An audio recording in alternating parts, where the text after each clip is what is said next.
As you start your inventive drawing, it's really important to keep the grading criteria in mind.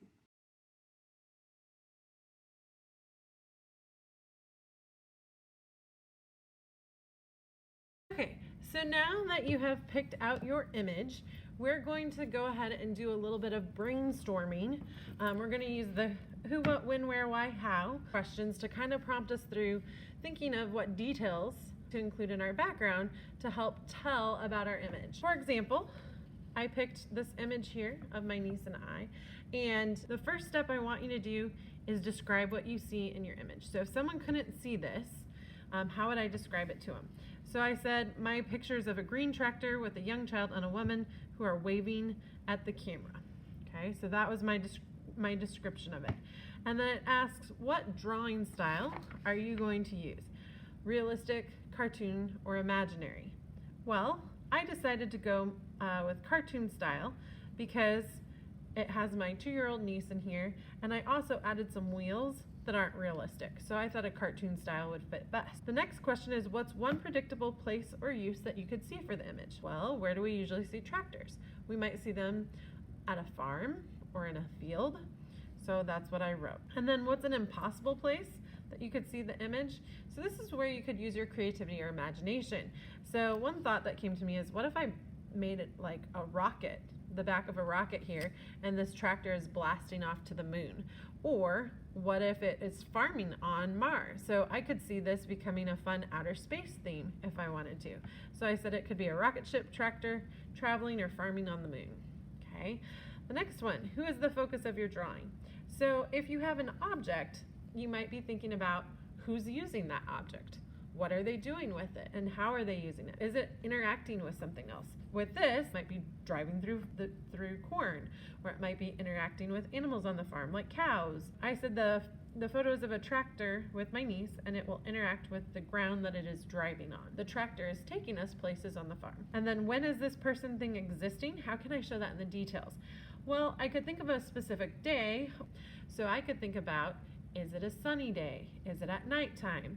Or I thought with the tractor it would be more important to show the season. Well, I don't want the crops to be the focus, so I was thinking maybe summertime when they're starting to grow. I could also do harvest time, and that could affect my colors I use, how tall I draw the crops. So that's something that I can think about. And I could also think about what types of crops. Do I want it to be wheat, corn, etc.? And that could also be what they're interacting. Where?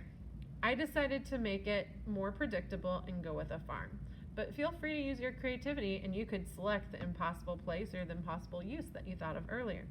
So some of the things that could be seen in this place, I said, were a barn, crops, so corn or wheat or something growing.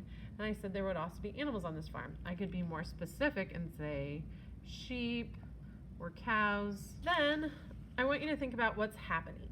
So what is the action going to be in this drawing that you create? Is there going to be action, or is it something just going to be sitting there? So I decided the tractor is going to be driving, and the purpose is because we're having fun on our family farm, on my grandma's farm. Okay, and then why did I select this image? I want to know why you decided to go this way. Maybe there's some way you could show that in your artwork. Like I've mentioned, this is of my niece and I. I picked it from when we were at the Children's Museum, and I want to transport this to a more fun place. Rather than in the Children's Museum, it would be fun if my niece had gotten to see my grandma's farm. And I also picked it because I love my niece and she makes me smile. So how can I show this importance? I decided I'm going to use some really happy colors. I want to go with some yellows and some bright greens. Okay, and then the last decision you have to make, what material are you going to use? Well, you could choose a favorite one. You could choose one that you want to try for the first time. I decided to go with watercolor pencils because I could keep my colors nice and light by adding some water to the colors after I use the watercolor pencils. So this is just to help you start brainstorming. When you are finished and you've made your decisions, on the back of your paper or on another blank sheet of paper, you'll find some in the yellow bin on the bookshelf, so you could get a blank piece of paper if you want to look at this while you're drawing. Your final paper will be slightly bigger, but I could start thinking about, okay, how can I show where we're at? So maybe I'm going to have some land, and I could start sketching.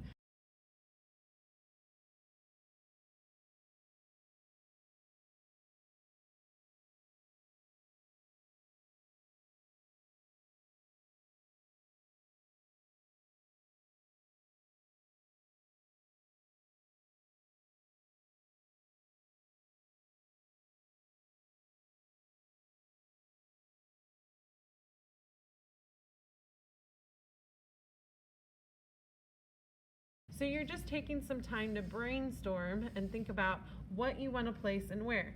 Now, as you are going along, be sure to check your grading criteria. So I realized I don't have my name planned. So I can think about, okay, maybe that's going to go up in the raised. Okay, but this is just a rough sketch. And then after we have our idea, we're going to transfer it to our final paper.